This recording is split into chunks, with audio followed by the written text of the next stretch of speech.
Alright, this is part 36 of Rebel. There's a little bit of housekeeping that I wanted to talk about really fast.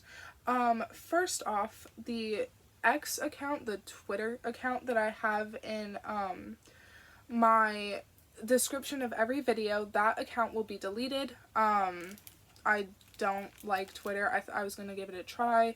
I don't like it. It's not for me. So that will no longer exist. The Venmo that is down there, though, will exist. That is just to help me with buying books, getting the equipment needed that I need to produce this, so that I can keep this relatively free and accessible to you guys and keep doing it for longer. $1 sent to the Venmo, or I think I also set up a YouTube payment option, will be sent to choosing the next book, which I have my list here now. You can also vote in the comments, but if it's not like automatically sent to the Venmo, I might not get to your suggestion as fast as if it were to go through the Venmo. So Holly Gibney was a series that I was going to read. Beach read, the reappearance of Rachel Price, The Cheerleaders, If He Had Been With Me. I was going to read If He Had Been With Me, and then If Only I Had Told Her after that, because that's when they were written. And then Killjoy is the novella to A Good Girl's Guide to Murder, that I've read all 3 books of those on the channel. So those are the ones that we're currently voting on, so if you would like to go donate to the Venmo, it will be in the description. Please like and subscribe and all that stuff that you've been doing. That is totally free and it helps me out so much more than you will ever know. Next, I am still in a place where fireworks are going off, so there might be loud bangs throughout this video. Please make sure that if that is triggering to you, read this chapter on your own, come back to it later. Okay, here we go. Daniel. My vision blurs. I can't even feel my hands. A shout bursts from my chest. Before I can even register what I'm doing, I'm running, heading toward the stairwell and down to the street toward where the explosion had gone off. June. She had been there, right where the explosion happened.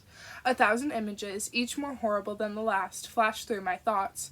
I readjust the mic on my ear and keep calling into it, even as police dart around me in a chaotic scene. June! June, can you hear me? What happened down there? No answer. I spit out a swear and reach the stairwell. I don't even bother taking any of the steps.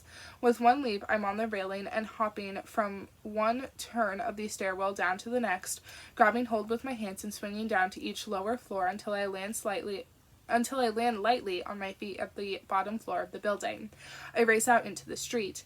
Rubble and white dust obscure the air. I squint as I race through it. Already a patrol of soldiers is down here and directing others from June's squad back to the main building. None of them look injured yet, but their faces look bewildered and coated in ash. June! I call it again as I stop before the pile of broken concrete that used to be the building where she was supposed to be staked out. It's a twisted mess of broken stone and metal now. A wave of lightheadedness sweeps through me and I sway. She must be in there somewhere, trapped underneath all the debris. She must be injured. Dead. A hand suddenly materializes out of the white dust and seizes my wrist. My head jerks to one side. It's her. June has a grim smile on her face. You don't think that could take me out, did you? She says. Every bone in my body turns weak at the sight of June. Her hair's rumpled and dirty, and ash smears her cheeks, but otherwise she looks unharmed. You're the gaudy worst, I snap at her. What the hell happened? I saw you there, and then I saw the explosion. She's already pulling away and tugging me along with her back toward the tower where I came from. Her eyes are dark and serious. You thought you saw me there, she corrects me. I had a decoy team stationed instead, fully aware of the risk of a potential attack from Han. She squeezes my hand in apology. I'm sorry I didn't tell you. I wanted Han to think that he succeeded, and he would if he noticed your shocked reaction. I'm so relieved to see her safe that I have no strength to be angry. You play some dangerous games, I say instead, shaking my head. June holds out the device from earlier, then brings up a transmission that looks like it came from somewhere underground. Obviously he heard this transmission, she says, and with that display he's going to think he struck a blow against us. It should also make Eden look trustworthy enough to him that he came to warn us to warn him about a plan that actually happened that clearly you didn't want to happen. We walk in silence for a moment before we return to the command center. There, the other transmissions are being analyzed. None of them had seen a similar explosion go off. I point to an area underneath the eastern border of the city. It's near the outskirts where the biodome ends and the Antarctican tundra begins. This general area, I muse. It's likely all his people are stationed near there. Otherwise, we might have seen more reactions to the other transmissions. And it looks like Eden successfully made contact with him, June adds. Eden. My heart seizes again at the thought of my brother back under Han's control. I look to where June points at the footage of the explosion looping on one of the screens in the room. It was what Eden said he would suggest Han do as a reaction to our offer. Any word from him yet? June shakes her head. Nothing yet, but we should get something tonight. I nod, trying not to let my fear show through. I push away from the table, then go...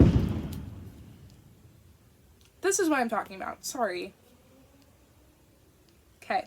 Then go to stand in front of the window looking out over the city. Over the speakers in the center, I can hear Director Min talking with their officers, getting updates on what's happening.